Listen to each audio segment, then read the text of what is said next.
I'm going to let our speaker, we're very happy to have Sheryl with us. I'm just going to let you do a quick introduction of what kind of practice you have, and then we'll launch right into it. Sure. Good afternoon.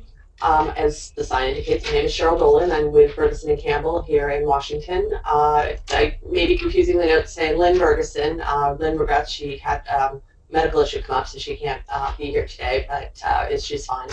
But I'm happy to step in.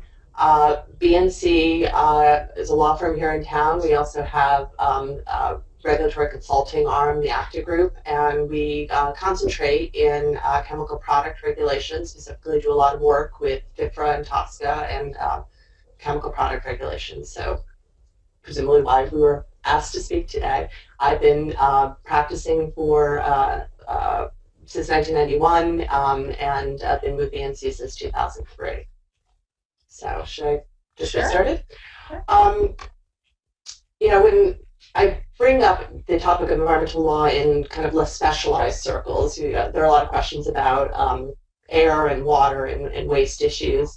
I think it's less widely recognized that EPA also has authority to implement two statutory programs that address chemical products and chemical substances.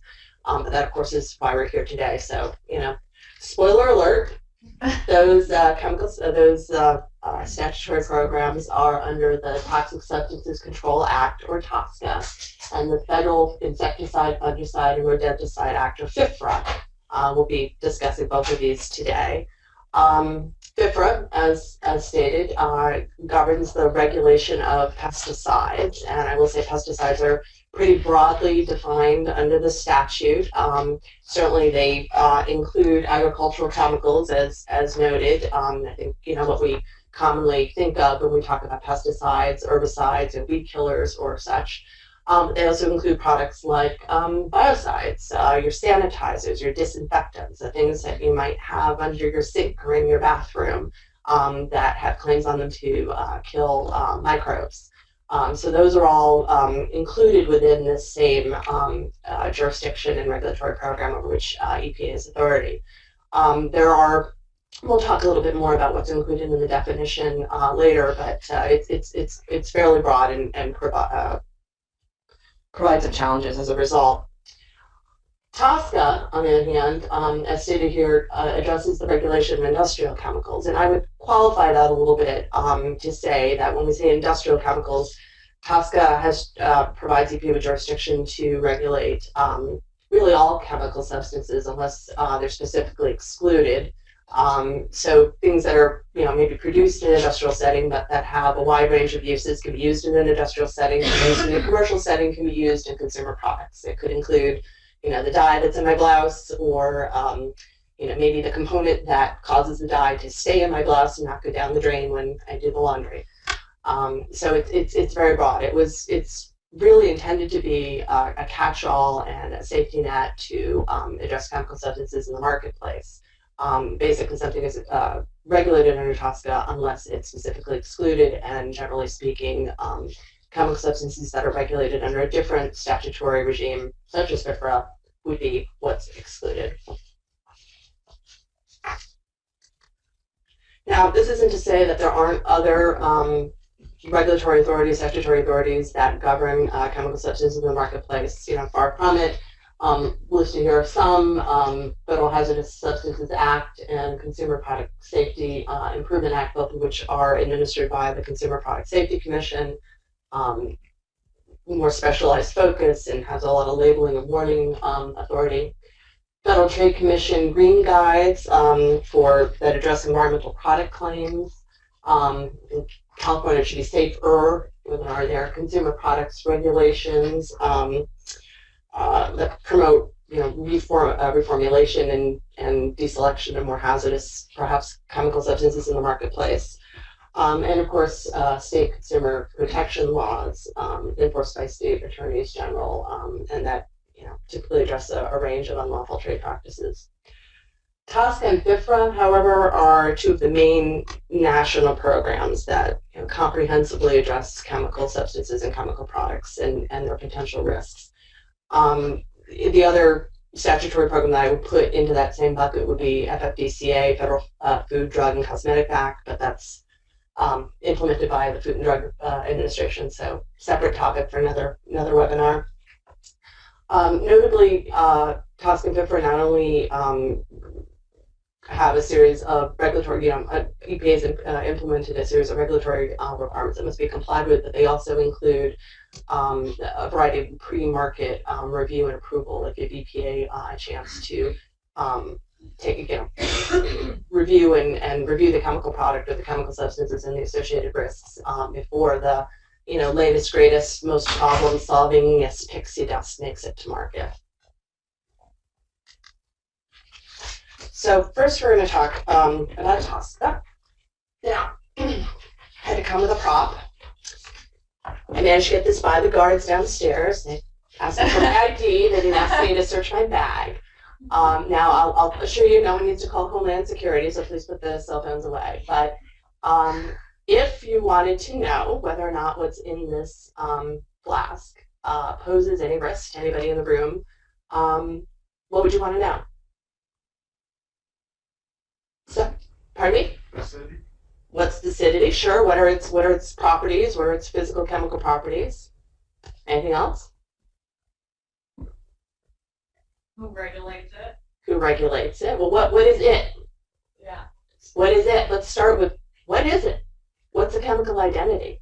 And I don't know if we have any chemists in the room, but that can be a challenging question. I could go up and draw some very basic molecular structures, and thankfully I only have a bachelor's in chemistry. I have colleagues who have PhDs who have to do the heavy lifting in that regard.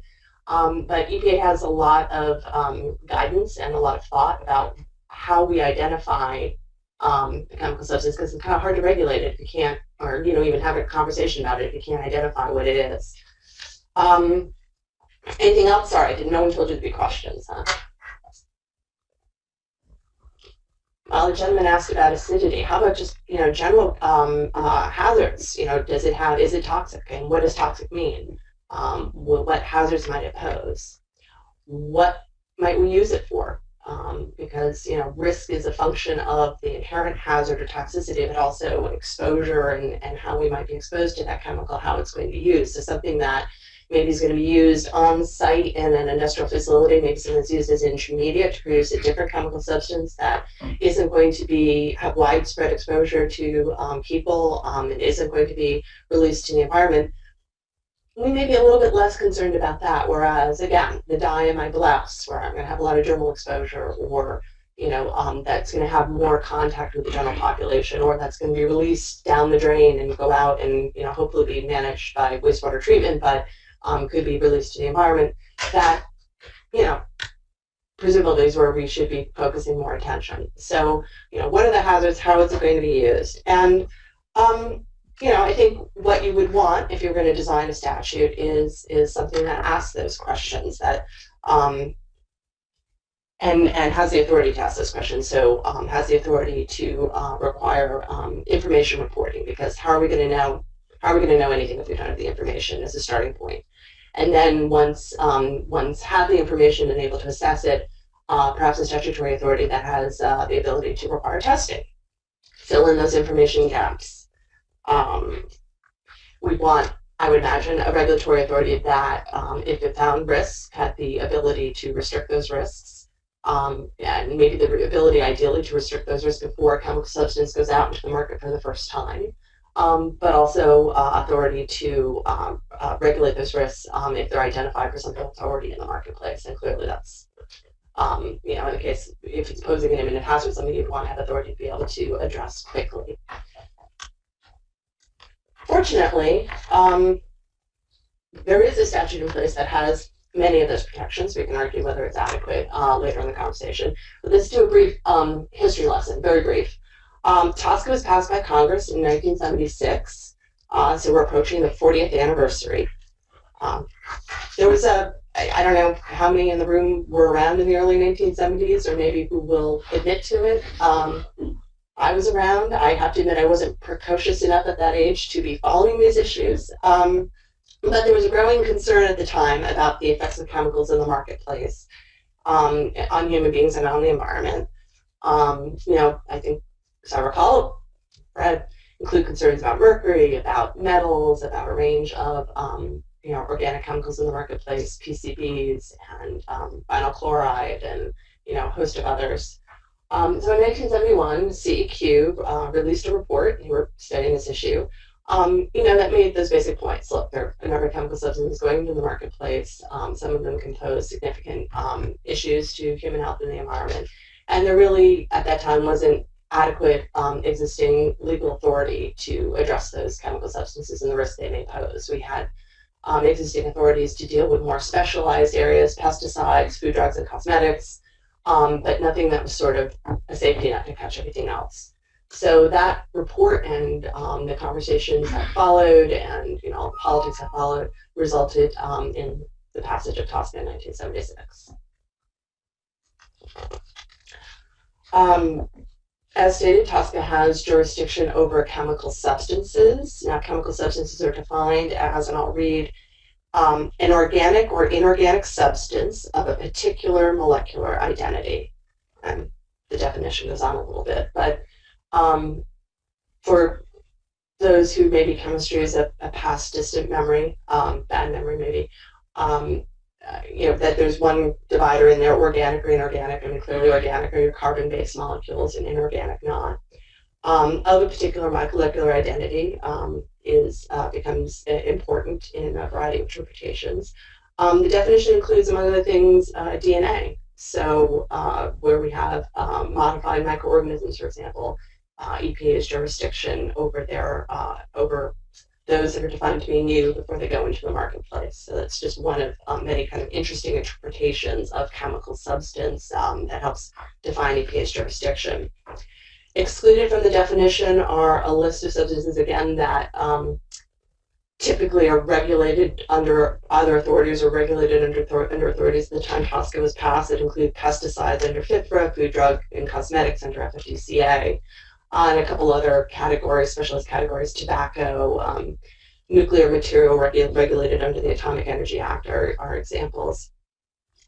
Tosca does not regulate mixtures, but it pertains to all the components that are in a mixture. So I can tell you this is an aqueous solution right here. It's got different components in it, and Tosca applies to each of those components. It's not unusual to have chemical substances that have multiple uses in the marketplace. For example, here you might have something that is used as a pesticide and something that is not. Where you have those dual uses, Tosca applies to the chemical substance insofar as it is subject to one of these other jurisdictions would be out of Tosca's jurisdiction, but to the extent that there's a dual use and something is not otherwise regulated, then it is within and is subject to Tosca's requirements.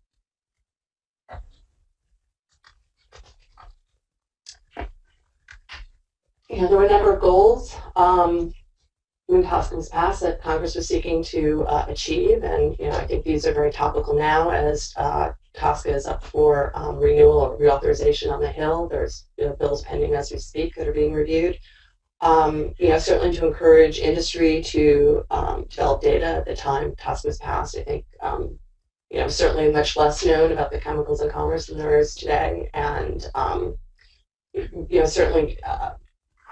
The ability to assess our analytical methods have progressed so much over in past decades and are regularly progressing. We can know more about the substances and do more specific science. So, one goal is certainly to develop that information and be able to communicate it and use risk assessment to make judgments based on it. So certainly it was to make judgments based on it and to regulate chemicals that may pose an unreasonable risk. Now I know that statement, an unreasonable risk. There's the legislative history of Tosca makes it clear that Congress wanted EPA to weigh the risks with the expected societal benefits. I mean, I think, hopefully there's no argument that, to quote one buzz phrase, better looking through chemistry, there's certainly, a lot of benefits that we've achieved in our technologies and our lifestyles through chemical advancements over the years. So, there's intended to be that balance. The regulation shouldn't unnecessarily impede technological innovation while still protecting human health and the environment. Now, as stated, Tosca has jurisdiction over chemical substances, which include a wide range of molecules unless they're excluded. The statute and the regulatory programs regulate both manufacturers and processors, and I would also put users in that list. Tosca Section 15 makes it a violation of law to knowingly use something that's not on the Tosca inventory. Emphasis on knowing. Importantly, manufacturers are defined under the law to include importers, which makes sense. I mean, if we're going to have concerns in the United States about any molecule that's first on our territory, right? So whether that's synthesized in the lab or in an industrial facility, or if it's brought across the border through importation, Tosca treats those events equally, and so any requirement that applies to a manufacturer applies to an importer as well. That can create some issues because companies that are in the business of manufacturing chemicals frequently are more attuned to the regulatory requirements. Companies that consider themselves just importers sometimes are not, and sometimes end up in enforcement trouble because of that. Some other key requirements and definitions under Tosca include new versus existing, that distinction.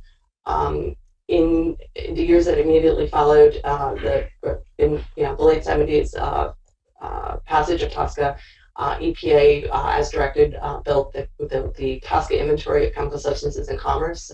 As the name suggests, it's a list of all the chemicals that are in commerce, and there's a big reporting event, and that sort of set the baseline those were existing chemicals.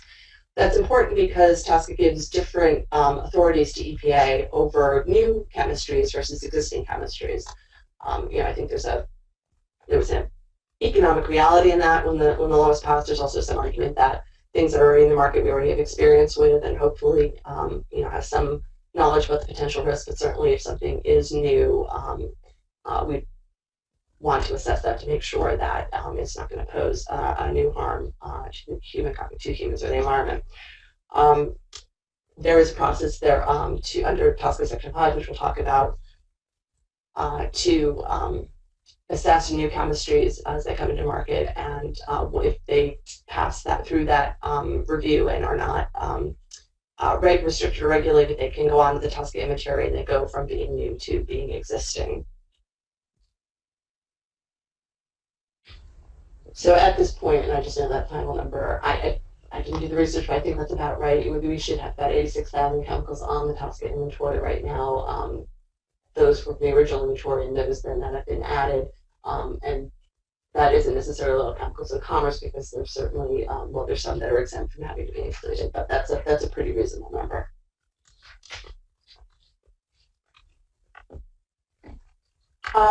Just like the wish list we discussed when I first pulled this bottle out, Tosca gives EPA authority to regulate chemical substances, to require testing, to review new chemicals before they're commercialized, and to implement a range of record-keeping and reporting requirements. And this is just a key list of sections of Tosca and some of their different, the authorities that they grant. Section 4, chemical testing. I don't need to read through all these. Section 5 sets up the program for pre-market approval and regulation of chemicals. Sections 6 and 7 ostensibly grant EPA authority to regulate existing chemicals, but the regulatory hurdles are pretty high, and they've been pretty infrequently used. Section 8 contains all the record-keeping and reporting requirements under Tosca, and we'll discuss more in a few minutes. Section 9 gives EPA authority to or discretion rather, to not regulate under Tosca if it determines that the chemical substances are adequately regulated under a different authority, or to confer with other agencies to best address risk issues.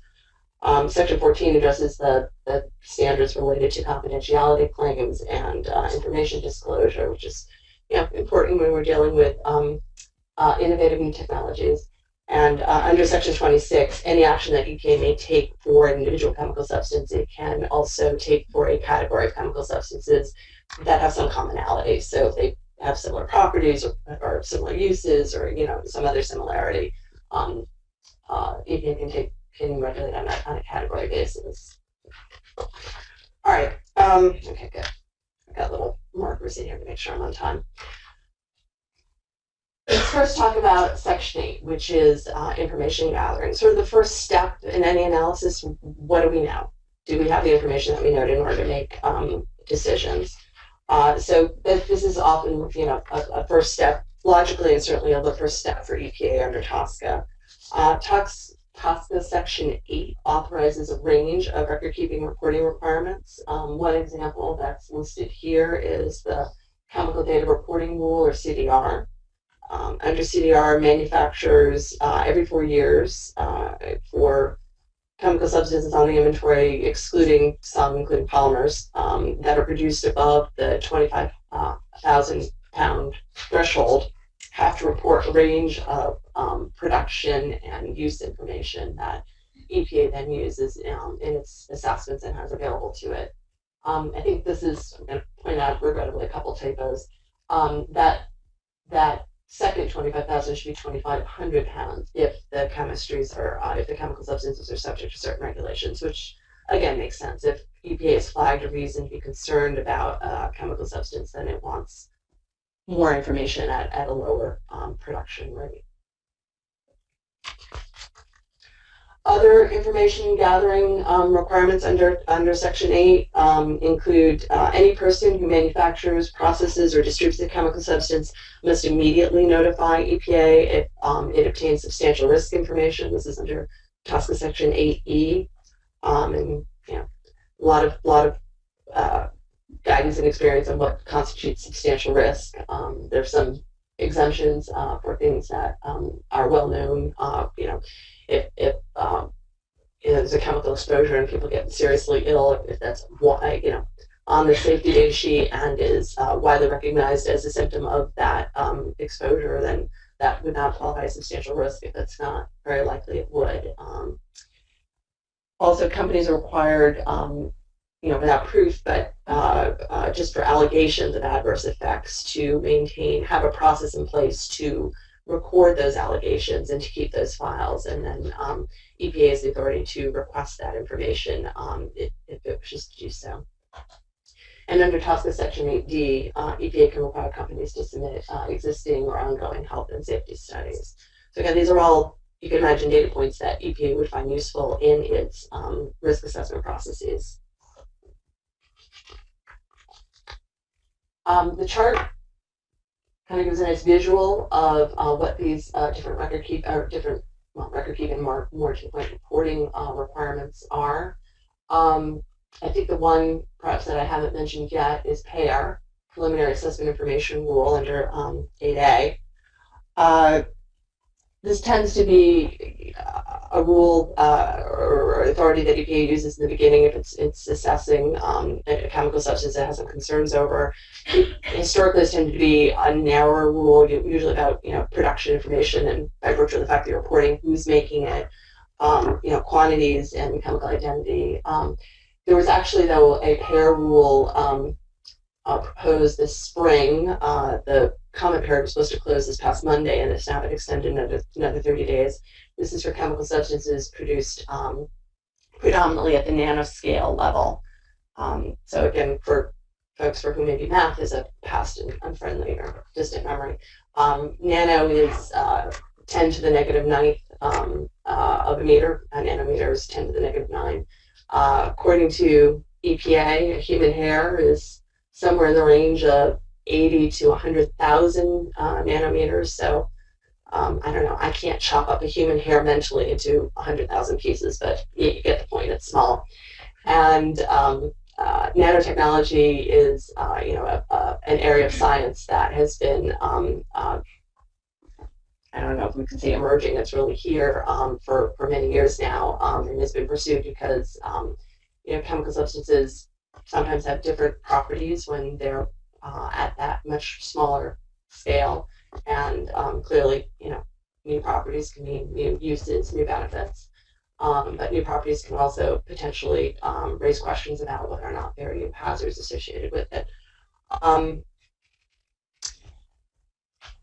EPA has taken the position, at least under Tosca, that if something is a nanoscale version of a chemical that's already on the inventory, then for the most part, and with, of course, a lot further discussion, that it's already an existing chemical. Under PAIR, though, and under this proposed rule, EPA is seeking information for chemicals that are predominantly produced at the nanoscale level. And they're looking for chemical identity information, product production volume information, information about methods of manufacturing and processing, exposure and release information, and to the extent that it's available, existing studies. Now, there's not requiring new studies, and we'll talk a little bit about how that's EPA's lack of authority to require testing up front is criticized by some as a weakness in the law. But certainly under PAIR, anything that is existing, that's what they're seeking to gain as a result of this rule. So we'll see. I'm sure it's going to be the subject of a lot of commentary.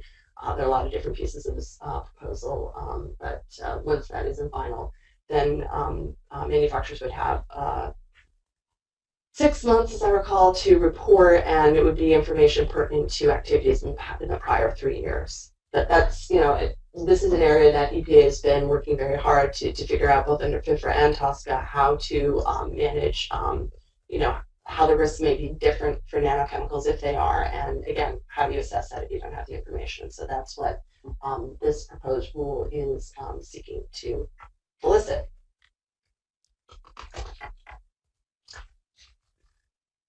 Now, as I stated, collecting information is typically the first regulatory step, so that EPA has information on which to make decisions and frankly, to make be able to support the regulatory findings that it needs to make to do things such as require testing. Under Tosca Section 4, EPA has authority to require testing. It does have to demonstrate, though, that the chemical or mixture may present an unreasonable risk, the so-called risk-based finding, or that the chemical will be produced in substantial quantities, and either it will enter the environment in substantial quantities or lead to significant human exposure. EPA also has to show that the existing data set are insufficient to support its risk assessment, and the data that it's seeking will fill that gap and allow it to make its assessment. Rulemaking is hard. I don't know, do we have any regulators in the room? Would you agree with me? It's hard, it's resource intensive, it's time intensive. I was just reading in preparation for this some commentary on Tosca Reform, and one of the commentaries was, who are they kidding about the timelines in which that were being placed in the proposal, that when things would be accomplished. Rulemaking is hard, so EPA often has had much more success, I think, with enforceable consent agreements and working with industry to collect the testing, collect the data that it wishes to, have for its risk assessment purposes. And it doesn't have to make the same finding. It doesn't have to go through the same rulemaking processes to do that. So that's been a much more innovative, successful way by which EPA has obtained testing in order to fulfill its mandate. We do have a question from online. Would you like me to pose it now? Up to you. Do you want to wait till the halfway point, or do you want to go now? It's kind of relevant to what we were just talking about. Okay, sure. So I'll pose this one question from online because it speaks to EPA testing, and the question is, with over 85,000 new chemicals introduced into the marketplace, or I'll modify the question a little, existing in the marketplace right now, how is EPA able to keep up with the testing requirements? So the question really is, how does EPA decide, when and how to test certain new or existing chemicals?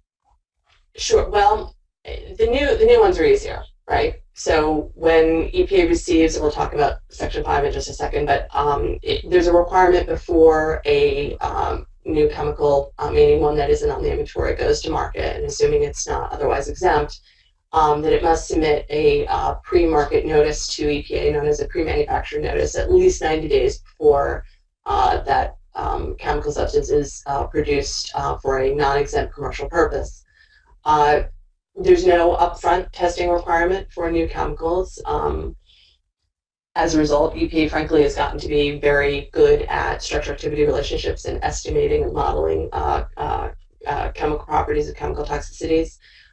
If in going through its assessment, EPA, either because the chemistry is similar to something else that has a known hazard, or if they're going to be substantial exposures or releases, EPA has a set of testing that is triggered by those, and so depending on the nature of the concern, EPA may either require that testing for new chemicals up front before it would allow it would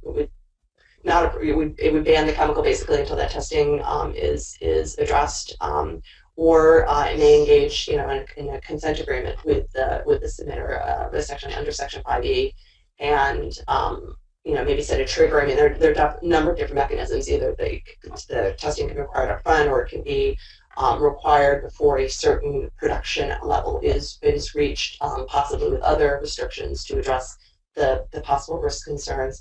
The idea being there that opportunity to at least commercialize in part will fund the testing and allow the testing to go forward. So I think the answer is much more straightforward for new chemistries. For existing chemistries, there is an existing chemicals program, and there are, we'll talk about section 6 in a minute, and there's a prioritization scheme, but it's a much more difficult threshold to meet, and I think there's a lot known about a number of those chemicals, but there's a lot that's not, and I think that would be one of the difficulties in addressing or assessing risks for chemistries currently in the market is certainly one of the primary drivers behind Tosca Reform. And in contrast with perhaps what's helping either occurring elsewhere in the world, Europe has REACH, the REACH program for those who are familiar with that, and also various activities at the state level. Reasonable? Great. Okay. You can let me know if they have a follow-up. Okay. So the logical progression, and you're right, this was related. EPA first collects information under Tosca Section 8. If it can meet its findings, or it is engaged with industry, it can, under Section 4, require testing. And then if based on all the information collected and the data warrant, in theory at least, EPA has regulatory authority under Tosca Section 6 to restrict existing chemicals, to ban them, or to require warnings or record keeping, or take other steps that would address that risk. So as stated, there are a number of risk management options under Tosca Section 6, including labeling, record keeping, and other restrictions. As indicated, there are only 5 substances that are restricted under Section 6, in part because of the difficulty of making the required showing that the chemical substance presents or will present an unreasonable risk. So you've got the unreasonable portion there, to assess the cost benefit, and also, not most likely will present, but will present or presents, which is a pretty high standard. The corrosion-proof fittings case listed here is often identified as evidence that this part of Tosca is not strong enough, and EPA tried to regulate asbestos, and it was overruled by the appellate court, basically saying that EPA hadn't done an adequate risk assessment, and that they hadn't, importantly, used the least burdensome regulation to achieve the risk mitigation, which is the standard under the statute currently. So again, to summarize, to regulate existing chemicals under Section 6, there's a presents or will present unreasonable risk standard, and EPA has to assess for unreasonable risk and then choose the least burdensome restriction that achieves that goal. Now, in contrast, again, because EPA's authority is broader, I would argue under Section 5, and I think as stated in one of these slides, we've got thousands of substances with restrictions in place under Section 5 review. EPA's had a lot more success using its Section 5 authority. It's a an easier standard to meet, may present an unreasonable risk. As discussed in my answer to the question from online, companies must submit a notice at PMN at least 90 days before their intent for non-exempt commercial manufacture. In that process, they provide a lot of information to EPA, certainly chemical identity, production volume, what's listed on the slide, information about uses and potential human exposures, potential releases, and any available data, tox data, or physical chemical properties. There's no requirement that submitters have to generate that data ahead of time. Sometimes it's a strategic call if you think that based on your molecules that based on the molecule that this is subject to the notice that it may raise some issues and you wish to do testing to sort of head off that question being asked later. That's a decision. There always risks in doing testing. I mean, even if something doesn't pose that hazard, I mean, things can go wrong in the lab. So it's something that a lot of manufacturers think about. When that information comes in, EPA has a very regimented review process they get thousands of these applications a year, and it goes through initial review. EPA takes the information that it's provided, and again, if it doesn't have tox data, they have to estimate because they have to do a risk assessment, and risk assessment is exposure and hazard, and if they don't have it, they have to figure it out. So they've gotten to be I think they're considered the world leaders in structure activity relationship analyses. So they'll go through that process and conduct the risk assessment, and then frequently that's done. It's on a prioritization basis. So they go through and hopefully drop a lot of the chemicals out of review within the first 30 days. And those that have some issues then go on to full review. The way that the regulation is structured, the way that the statute is structured, the requirements, it's a notice. It's not a application for approval. Significant because EPA, the burden's on EPA to take action. So as a manufacturer, if I submit a PMN, if EPA does nothing after 90 days, I'm good to go for non-exempt commercial manufacture on day 91. EPA has to, within that period, make a decision or make a determination that they don't have adequate information on which to base the decision, in which case, let's say, we can end up in a circumstance where, because it's really on that next slide, either, again, if they take no action, you're good to go, or, EPA will provide submitters with the option of, we'll have to ban unless, either you extend the review period and give us the data that allow us to do, an adequate review, or, you could always review it and withdraw it and come back. Not surprisingly, most manufacturers try to extend and then try to work out the issues with EPA.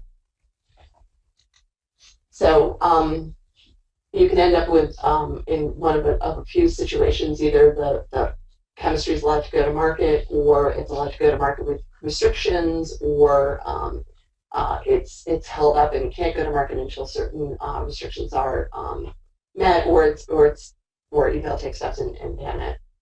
Assuming that the company gets to go forward, it will, after that 90-day review, again, the Tosca inventory is intended to be a list of chemistries that are commercialized in the market. The manufacturer will go forward and produce the chemical substance, and then it has to file what they call a notice of commencement, which is the activity that actually puts it on the inventory that says, this is another existing substance that's in the marketplace.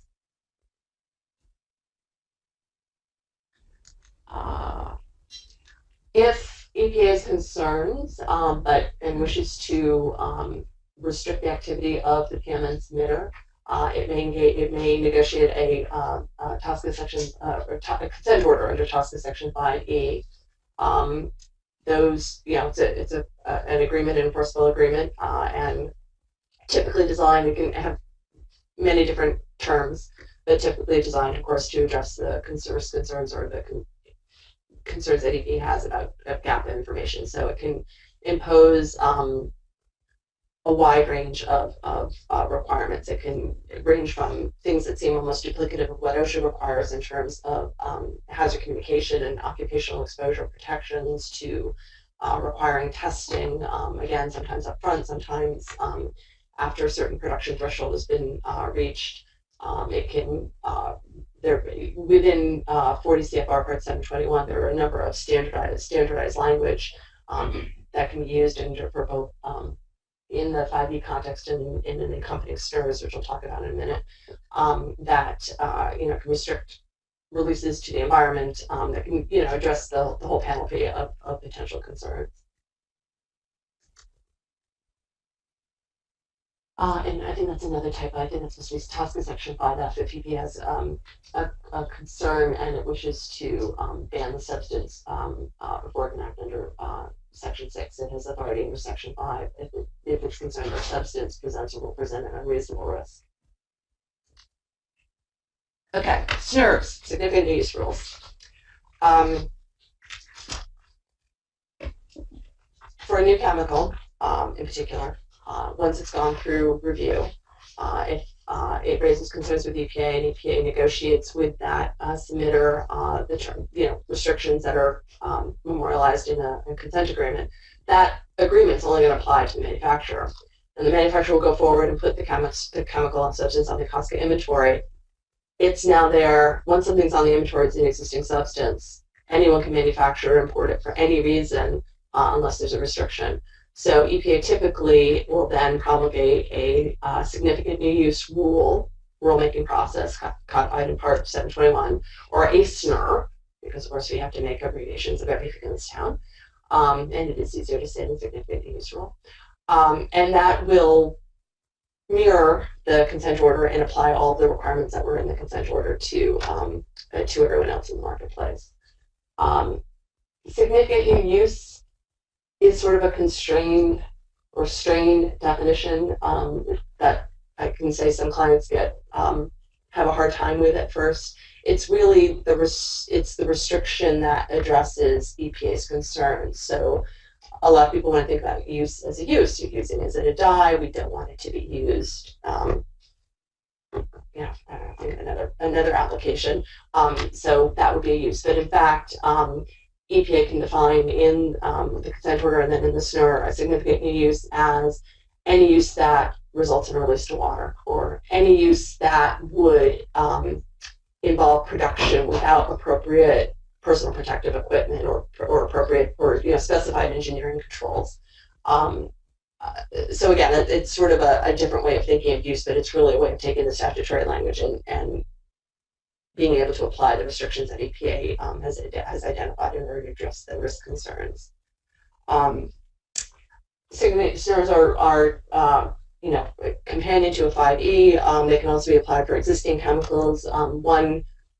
As long as EPA establishes that the use or the activity that it wishes to regulate is not one that is currently ongoing in the marketplace. One fairly high profile one that drew a lot of comments last month. EPA has been working in conjunction with with industry to phase out specific long chain perfluorinated chemicals, and has been working with manufacturers who to no longer produce, and then EPA published a proposed rule to make the significant new use any manufacturer new use of those substances.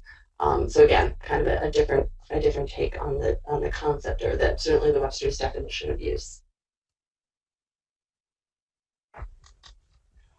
Once the SNR is in place, and it's not a ban per se of engaging in significant new use. What it does is it places a requirement that if anyone wants to engage in the significant new use, you want to manufacture in a way that's kind of released to water. You want to manufacture above a certain threshold. You want to produce in one of the ways that's addressed by the SNR, then you need to submit a SNUN, significant new use notice, to EPA at least 90 days before engaging in that non-exempt commercial practice. So it's very similar to the PMN. It basically gives EPA another bite at the apple, and then EPA gets to assess and determine whether, in that case, the significant new use is really going to trigger risk concerns. And EPA may reach a different decision. Perhaps in the interim, the PMN submitter has conducted specified testing, and upon review, EPA has determined that it has sufficient information to make the no unreasonable risk determination. If enough people argue, there's no set rule, but if enough submitters file SNUNs on a particular substance, and I wouldn't say administrative ease, but there are circumstances in which then EPA may take the initiative and unilaterally amend the SNUR to reflect its more recent determinations that a particular, to modify the definition of significant in use.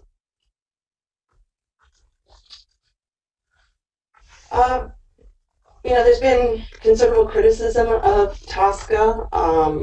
Some examples are listed here. Again, no requirements for upfront testing before submitting a PMN, for example. The difficulties associated with testing and regulating existing chemistries. The arguably low threshold for making confidentiality claims. So it's led for a call for Tosca reform, and that effort has been ongoing now for several years. There are bills in the House and Senate right now being debated. There are a lot of focus on a lot of these same issues, testing and risk identification mitigation for existing chemical substances. Federal preemption of state regulation is another hot topic. I have colleagues who are much more politically minded who have views on whether or not Tosca reform will happen, certainly whether it will happen before the 2016 election cycle. My crystal ball is considerably murkier. I think the will and the push is there for it to happen eventually, whether it happens in 2015. We can have a separate conversation about that. All right, so that's what I had on Tosca. Do we want to take any more questions now on that, or should I go into FIFRA? Does anyone have a Tosca-related question in the audience that you feel you'd like to ask? Okay. We will wait for the mic, please. Thank you. I just had a quick question. What's the rationale between, or not between, but the rationale for waiting for that production threshold before doing testing? Why wait for a certain amount rather than just test up front? So, for example, in a consent order, where they would have a threshold. I think it depends. It depends on a number of factors, and in EPA's analysis, certainly part of it is some of the testing, quite frankly, is pretty expensive, and can the company afford to do it? Part of the rationale is that we'll let them go to market and earn a little bit of money in order to fund the testing. Clearly, if that production were going to pose unreasonable risks, EPA that's not the path that they would follow. But risk is a function of a lot of different factors, and I think particularly if the use patterns that are most likely to lead to risk are not triggered by what the submitter intends to do, or if perhaps for example, the concerns are about occupational exposure and there are other requirements that would address that through personal protective equipment or whatever, that there's that balance that that much can be produced and we won't trigger the risk concerns. So it's practical consideration. Anything else? Hi, with regard to Tosca reform, with the pieces of legislation that are out there, do you foresee any, new challenges or issues for EPA based on what the new legislation would do to amend Tosca?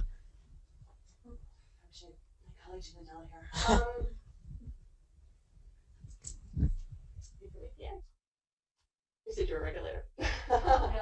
Okay. Honestly, funding may be part of it. I don't know what others' thinking is on this, but there's certainly a push to give EPA more authority. For a long time, EPA was under a hiring restriction. They had to lose 3 employees before they could hire 1. A very real question is, it's great to put all these mandates out, but how are we going to pay for it? How are we going to hire all the scientists? And how are we going to get it done? And how are we going to get it done within the time frames that are going to be specified? And what about for companies regulated?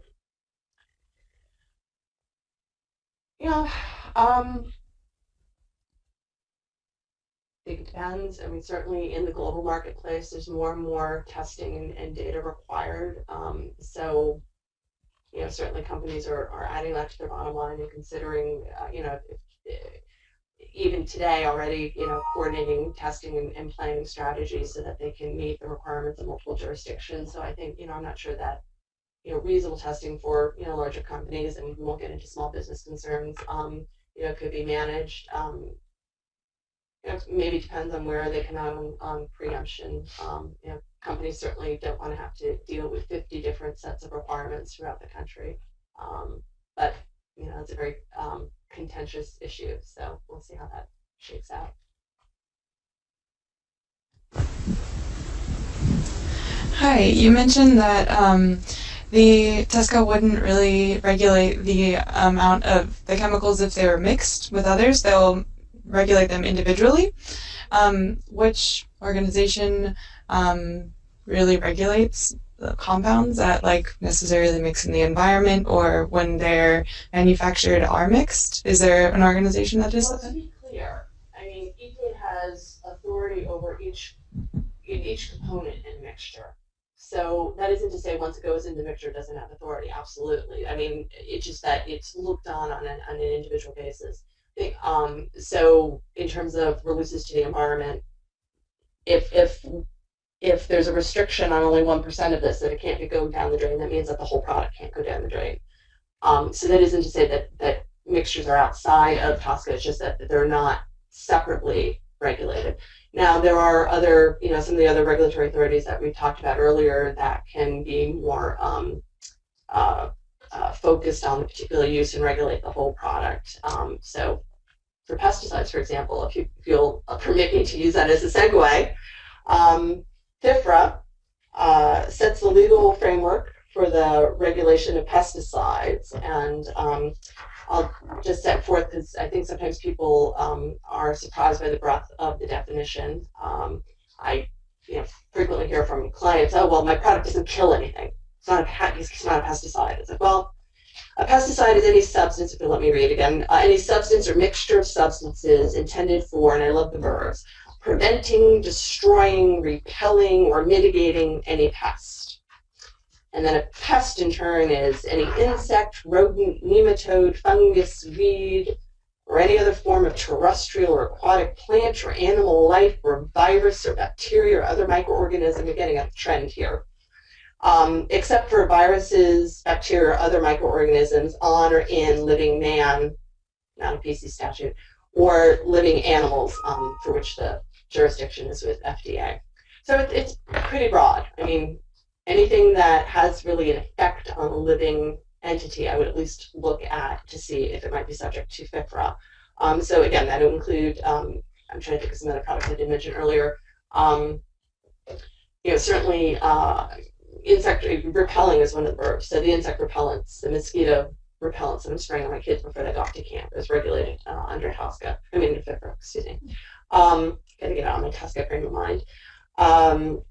Plant regulators that might be applied, for example, in orchards to get all the fruit to ripen at the same time, so that facilitates harvest, are expressly included also under the statute, as are nitrogen stabilizers and some other products. So it's a range of products, a range of uses within the definition, and so create some challenges for EPA to regulate all that within a single program.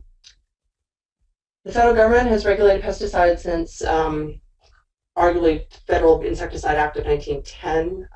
FIFRA has been in its current form since 1972 with many significant revisions over the years. FIFRA is a licensing statute. It's a violation of FIFRA to sell or distribute an unregistered pesticide that's subject to FIFRA and that doesn't otherwise qualify for an exemption. Every product that is subject to FIFRA and is not otherwise exempt must be the subject of an application to EPA for a review and express approval. So you have to have a registered product under FIFRA. Who implements the program? We know EPA, in particular the Office of Pesticide Program, it's very aptly named. The different divisions within OPP can be roughly grouped by By functionality, there are 9 divisions, 3 of them, registration division at the very end, and 2 others, antimicrobial division and BPDD, biopesticides and pollution prevention division, are more of the regulatory branches, are the ones that register products and engage mostly with the registrants. There are, and as the name would suggest, registration division does most conventional chemicals, antimicrobial division, not surprisingly, registers antimicrobial products, including the sanitizers and disinfectants we mentioned earlier. And then we have a special division carved out for biopesticides, which includes biochemicals and also microbes. There are microbes that are registered under FIFRA that serve in a pesticidal function, either through competitive displacement within an ecosystem or otherwise to serve that pesticidal use, and they are registered as such. There are science divisions, including health and effects division and EPA, the environmental fate and effects division, that primarily support the registration division. The other registration divisions have in-house science expertise.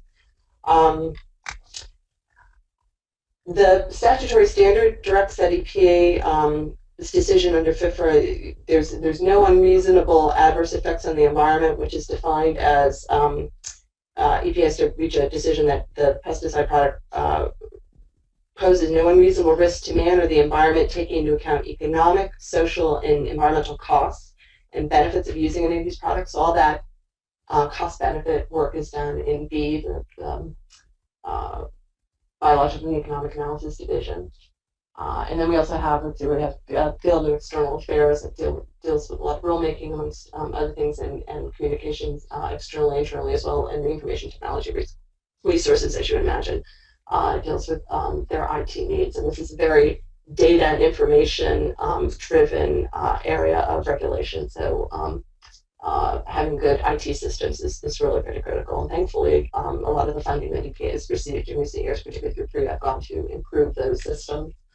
Also, the Pesticide Reevaluation Division, or PRD, under FIFRA now, every 15 years, EPA must review all registered pesticides to confirm that the products continue to meet the current registration standards and science standards. So that's PRD's in charge of that regular review. That's a separate and apart from registration. States have parallel pesticide product registration and regulatory programs. As noted, where a state is a federally approved pesticide program, the state is the primary enforcement authority, and it coordinates with the EPA regional offices on enforcement. One more word about states. Pesticide products must be registered in each state in which it is sold and distributed. Now, for probably the majority of the states, that's mostly an administrative and, forgive me, fundraising activity. You provide your EPA approved label and some basic administrative information and the fee, and within a few weeks you're ready to go for distribution at state. There are some states, not surprisingly, some that for where agriculture is a big industry, such as California and Florida, also New York, where the review is much more significant, and issues may arise that didn't arise at the federal level, and can pose more of a challenge for registrants. Okay, we've already talked a little bit about the definition of pesticide. As I said, my lineup of favorite verbs: preventing, destroying, repelling, or mitigating. When we say substance, as I also noted, we tend to think of molecules, but pesticide can also be a microbe. It can be a plant-incorporated protectant, a pesticidal substance that's been where there's a genetic modification in that plant, and that's what causes the pesticide substance to be produced in pesticidal function. I note the word intended. This is a statute based on intent. A substance considered to be intended for a pesticidal purpose if the person who distributes it, sells it, claims, states, or implies that the substance can or should be used as a pesticide. So this goes a little bit to what I was saying earlier about dual use. If you have a chemical substance and has a pesticidal use and a non-pesticidal use, the non-pesticidal use is not regulated under FIFRA, but again, then it would fall under Tosca's purview. In addition to claims are certainly what someone says the product will do, and the claims they make in marketing are certainly one of the most straightforward ways to establish intent. But EPA will also consider a substance a pesticide if the product contains an active ingredient that has no real commercial value other than as a pesticide. So it sort of goes to the wink, wink, nudge, nudge. I'm not making any claims, but you could still be found to be subject to FIFRA. Also, if EPA can establish that the person who sells the pesticide has knowledge that it will or is intended for use as a pesticide, then it can assert jurisdiction.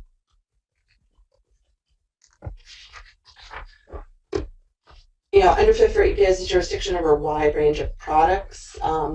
There are active ingredients. These are the chemical moieties that impart the actual pesticidal effect. They will frequently be sold or registered in a more concentrated form, what we call a manufacturing use product, and that's where a lot of your data requirements will go, because again, this is the substance that has the effect. Pesticide formulations that are sold for the intended use also typically are not just the active ingredient. They'll include a lot of other ingredients, which we call inert or other ingredients. EPA reviews and has to approve those as well. And they can be everything from the solvent in which the active ingredient is dissolved to fragrances, stickers that would help keep the product on the plant or whatever is being targeted, a wide range of functionalities. EPA also reviews and approves inert ingredients for either food or for non-food use, and for anything that's used under food use. It occurs to me, I'm not sure we talked in the presentation of tolerances, but EPA also sets the maximum level of a residue on foodstuffs that is considered to be acceptable or safe. FDA enforces those levels, but EPA sets the levels or makes a determination that a tolerance exemption is applicable if in regular practice no concentrations are expected. That would give rise to concern. There are many types of pesticides. As mentioned earlier, we have our conventional pesticides, which cover most and are regulated or registered by RD. They're minimum risk pesticides under Tosca. I'm under FIFRA. Gosh, I'm going to keep doing that. Section 25B. There are authorizes EPA to exempt from regulation any pesticide of a character that doesn't require regulation. So there's a specific list of active ingredients and permitted inert ingredients that may be formulated into a 25B pesticide, which is exempt. There are other requirements that apply. You can't make any public health claims, for example, for these products. It's a self-executing exemption. In theory, the components all tend to be relatively benign, comparatively speaking. You'll certainly hear from state regulators who, even though these products aren't required to be registered at the federal level, and again, they're benign, it's sort of a workload management concept, I think, originally in the statute. A lot of states require them to be registered, and one thing one hears often from state regulators is that, self-implementing exemptions are not always understood. So there may be some things in the marketplace that perhaps should be registered at the federal level. There are also treated articles. Pesticide is anything that contains, active ingredient or pesticide. So there are a lot of things like, take for example, paint is an often used example. There are a lot of products that contain a pesticide in them to protect the product, so that when you pop the lid to go paint, you don't find all this funky microbial growth, which wouldn't be good for the paint, wouldn't be good for you. So it preserves, it's a material preserver, preserves the integrity of the paint. Again, technically the paint, because it contains the pesticide, would be considered pesticide itself. However, EPA provides relief from having to register that product. It's called a treated article, as long as the product that's used within the treated article is registered for that use. So EPA's had a chance to review it. And either no claims are made, or the only reference to the pesticidal benefits are very clearly stated to protect the treated article. So this paint may contain a pesticide to protect the treated article to protect the paint from getting funky, to use the technical term, rather than to impart public health claims. If the paint is making one common example, anti-fouling paints that are used on the hulls of ships to repel barnacles. Those are pesticide products that require registration because they make those claims.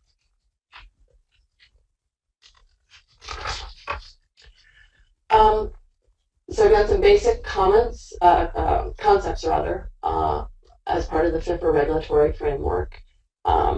There's pre-market approval. Pesticides, formulations, and uses and claims must all be submitted to EPA, and EPA will review. And there are a variety of review processes depending on whether one is registered a product that is just like something else in the marketplace for one end of the range to something that has a brand new active ingredient that's never been reviewed before. There are the risk-based safety standards that EPA assesses for non-food use, no unreasonable risk, and for food uses, reasonable certainty of no harm from residues of pesticides on the food. And EPA goes through considerable analyses thinking about the cumulative intake of in its dietary risk assessments. The burden is on the registrant to meet the safety standard. Unlike Tosca, FIFRA is use-specific, not chemical-specific, and each product requires registration. It's not like Tosca where the chemical goes on the Tosca inventory and then anyone can produce it. Another comment heard from folks venturing into this area of market is, well, it's already registered, but no, your product needs to be registered and reviewed by EPA.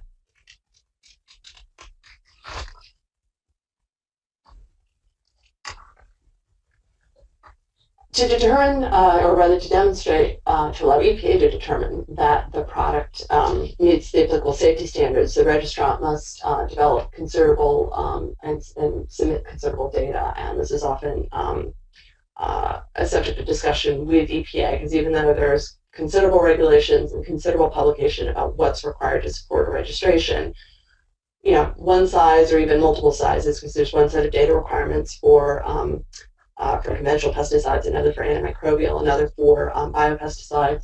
There's still, devils in the details, and there's still a lot of questions, generally about what is really required under a particular fact set.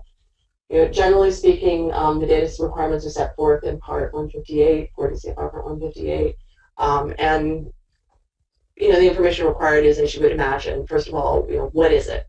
A lot of product chemistry information. How is it made? What are the impurities? Certainly for the neat active ingredient, and then for the formulated product, what are all the other inert ingredients? What are the concentrations? It's the dose that makes the poison. You're going to specify how much of your active ingredient is that product. You're given a range for a product to be compliant. It's going to be within those so-called certified limits. If it's not, then it's not going to be compliant with its registration. All that information is to be provided to EPA up front. There is also, in stark contrast with Tosca under FIFRA, some very considerable data requirements going to mammalian toxicity, potential impact on humans and other mammals, environmental toxicity, risk to non-target plant species, to aquatic species. If this will go down, be exposed to end up in waterways, basically, to terrestrial life forms. There are environmental fate data. Once this is released in the environment, is it going to break down or is it going to persist? What is its excuse me, I've done this in an hour and a half. What's its biodegradation potential for food uses? There are residue data that are required on the crops that will be tested, with the concentration with the product as it'll be registered. So quite a lot of data, and for a brand new active ingredient, data development costs can be many millions of dollars and take years to develop before an application is put in. And that's frequently one thing we often do we end up with a lot of get to work with some fabulous clients who have some really innovative products that are very round peg, square hole. A lot of times they come in and say, this particular set of data requirements really doesn't apply, it doesn't make sense because, and so we have a lot of engagement with EPA to refine what the data requirements are, or most likely will be before going and doing them, because of course the last thing you want to do is spend 6, 7, 8 figures on testing and then have it be the wrong thing or not adequate or what have you.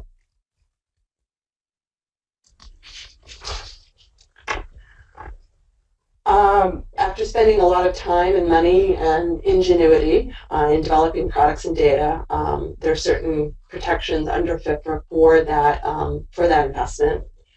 Now, active ingredient identity and concentration must be displayed on the label. That's a requirement, but the statute does set forth protections, absolute protections for manufacturing processes and the inert ingredient identities in the formulation.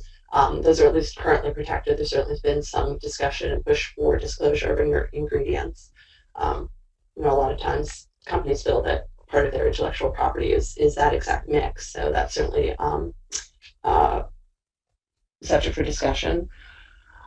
There's certainly scrutiny is given to claims, and there's a lot of emphasis on transparency, both for what's in the product and for its review process to ensure that it's adequate.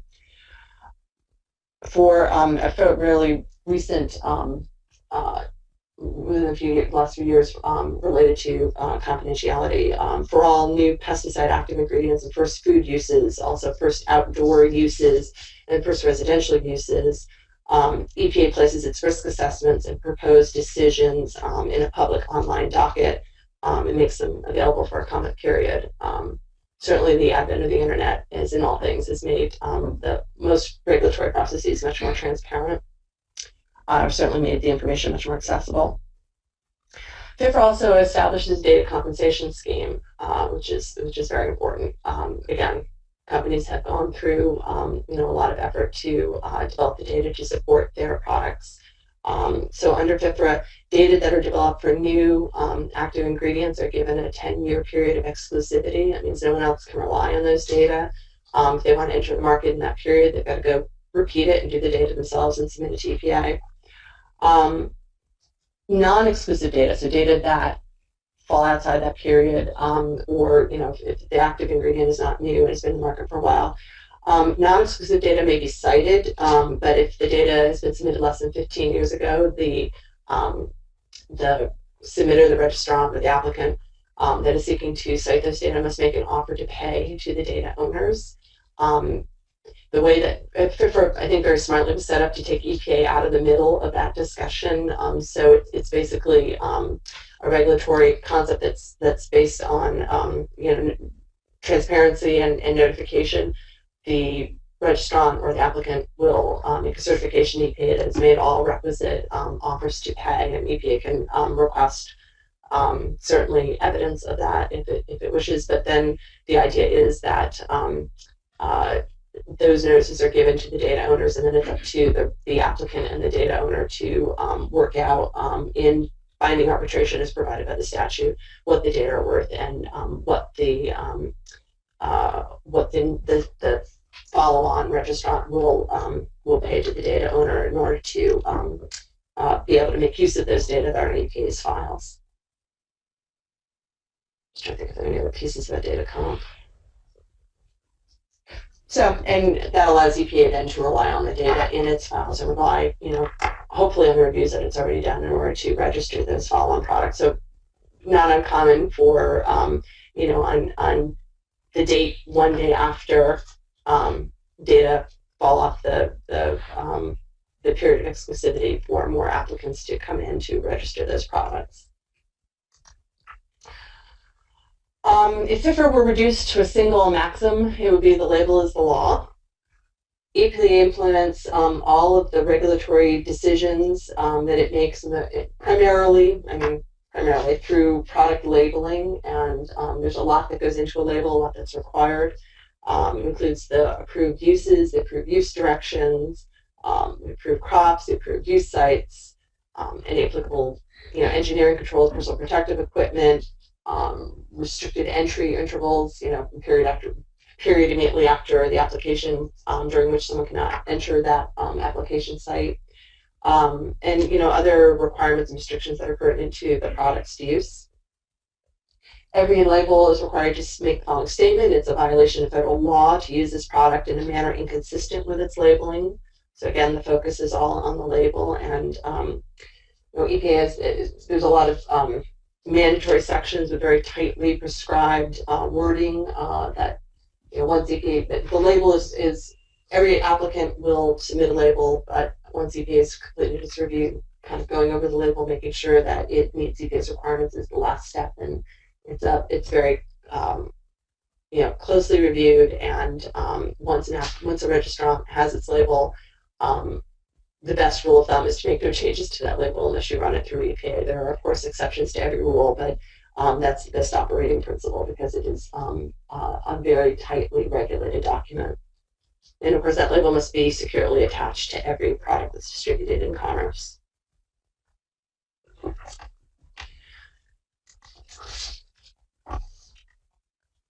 FIFRA has been revised several times. Since 2004, importantly, there have been a series of revisions to create a fee-for-service structure referred to as the Pesticide Registration, originally Improvement Act, or PREA, and now we're in PREA 3, so the Improvement Extension Act. Prior to 2004, again, to go to the question posed earlier and the issue of adequate funding, EPA was well behind in its review of pesticide registration applications. It was a common practice at the beginning of each year for registrants to or applicants to submit the priorities list to EPA, and it was sort of an agreement. Look, we don't know when you're going to get to this or when you're going to be able to finish it, but this year at least these are our priorities for everything that's pending. So if you could give all of your attention to number 1 and not worry about number 10. That would be great. It's a heck of a way to run a business or to plan on entering a market when you don't know when your product's going to be approved. So PREA was a result of negotiations between EPA and the regulated industry and regulated community and non-governmental organizations as well to come up with a better framework. And what they resulted with PREA was PREA. Currently, any submission that is subject to PREA, which includes anything for which there's data to be reviewed, the shortest anything is going to be reviewed is within 4 months. At least that's the shortest deadline. Up to 24 months review for new active ingredients for food use. Currently, there are 189 different categories of activity that can occur under PREA and different timelines and fees, but it's a much better system, and I think it's provided funding for OBP to achieve the deadlines that are imposed.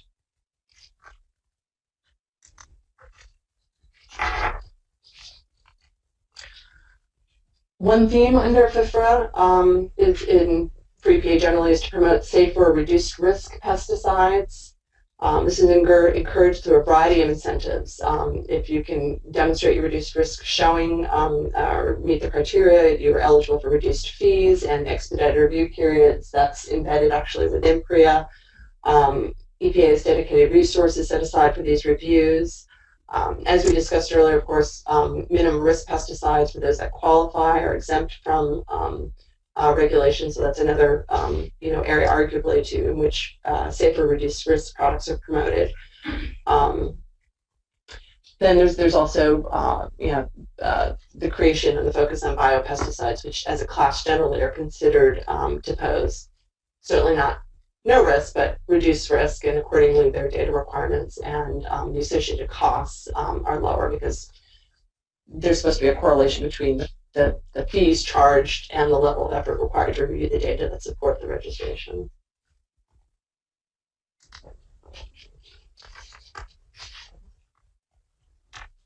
FIFRA Section 12 lists acts that are prohibited under the statute, including the sale or distribution of a pesticide that is either unregistered or that differs in composition from what EPA approved, because of course, if it's the dose makes the poison. If it's not the concentration or it's not what EPA approved, it may not, because the risks assessed and the risk mitigation measures on the label and otherwise may not apply. Or if the claims on the label and made in advertising for that matter are different than what EPA has approved. EPA and the states have a variety of enforcement remedies available. EPA has the authority to issue a stop sale, use, or removal order, also known as SHUROs, again, our desire to make acronyms, or abbreviations, I guess, to prevent the sale, distribution, or use, or to require the removal from the marketplace of a pesticide that's a violation of FIFRA. EPA is also authorized to assess civil penalties. Each offense is subject to a civil penalty of, I think it's still currently $7,500, depending on the type of violation and the size of business. EPA also, as another enforcement penalty schemes, considers economic benefit, self-disclosure, and good faith efforts to mitigate the violation and cooperate with EPA when extending its final penalties. EPA is also authorized to bring criminal charges for knowing violations, which would include monetary penalties and up to a year in jail, hence the handcuffs. And again, short of that not being Lynn, I think that's all that I had, which is interesting. Never quite, it's her presentation, so I was worried about covering it all in an hour and a half, but this just opens up for lots of questions, so hopefully everyone's up for filling the time. Okay, well, first let's give a round of applause and say thank you. And No one's asked me what that actually is. They don't want to know? All right, well, I'll tell you, it's a sipping gas. It's an aqueous solution, so it's got water as a base.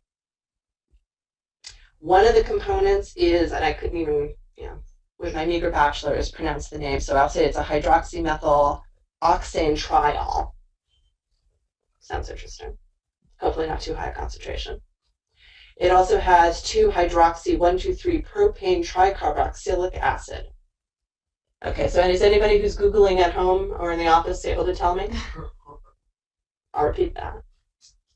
I think I should probably not drink that and Google it. Well, you would be surprised. Although it looks like lemonade to me. Hydroxymethyloxane triol, that as a category, and again, is cane sugar. Mm-hmm. And the other is citric acid. It is indeed at lemonade. So, and just to prove.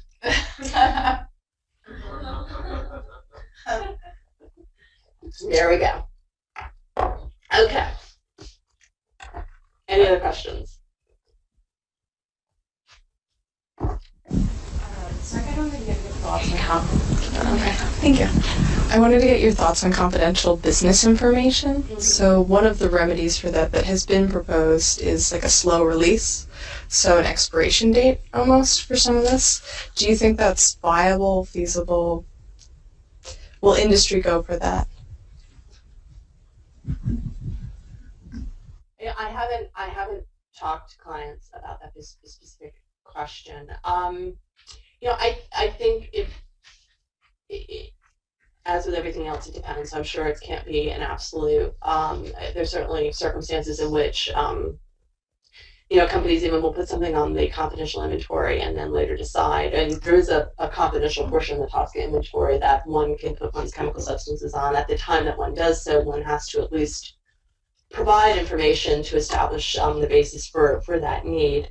I've certainly encountered situations where companies have no longer treat a chemical substance as confidential under Tosca, for example, and just for whatever reason haven't gotten around to it. Maybe during CDR or whatever, they can uncheck the box during their every 4-year review and have it removed. On the other hand, there are plenty of occasions where if a company has trade secret status or treats its molecule with a trade secret status, if it doesn't have patent protection, if it doesn't have other remedies or ways of protection, there's certainly ongoing needs as well. So I think there's potential value there, it's a potential pathway, but I think they're going to have some nuances, and I think under those proposals there's also I think it shifts the burden, if I recall, that to put it back for companies have to establish why they should be able to renew. So maybe. Any other questions? I'll ask one. Sure. I'll ask a question. So, do either of these statutes cover a situation where substances individually may not be harmful, but in combination, I think this is really a Tosca question, but in combination they react, such that there's a harmful reactive chemical react. Well, certainly if they react and create a new chemical, then Tosca has jurisdiction over that new chemistry. One interesting question is, are they being formed and then sold and distributed in commerce, or are they being formed in situ? There are a series of chemicals that are produced upon use that are exempt from Tosca. Both for practical reasons and because I think, they wouldn't think that once if one is. I'm trying to think of a good circumstance. These are all the H7s. Again, when a product is used and applied, that there is some, something formed when it's functioning as intended. But again, it would really depend upon the use. Again, if there's going to be a chemical reaction, if there's going to be a new molecule, and then it's going to be put into commerce, and that new molecule is regulated under Tosca, just as starting materials were, and I don't know. It's hard to answer past the abstract. I guess it would depend. All right, did that spark any final questions from the audience? No? Okay. No, we got one. Oh, we do. It's just a general question. You mentioned that there are some non-government organizations that help assist in, I don't know, regulation or something. Well, there's Which are certainly, those? I think those in the context of PREA and PREA, there's certainly, from farm workers and concerns about exposure, animal rights groups and concerns about testing. I mean, there's a wide range of public interest groups that touch on certainly, the wide range of hazards potentially or other issues that are raised by chemical substances. So they were a number present at the table for the negotiation of PREA and had some set-asides put in for the funding for things like worker protection issues. All right, we'll wrap up then. Thank you to the audience. It's July, I guess we've got time for ice cream. Thank you to the audience, both online and in person. Next up in our series is air, the Clean Air Act, and then we've got energy, and then we're wrapping up the summer school. So thank you very much.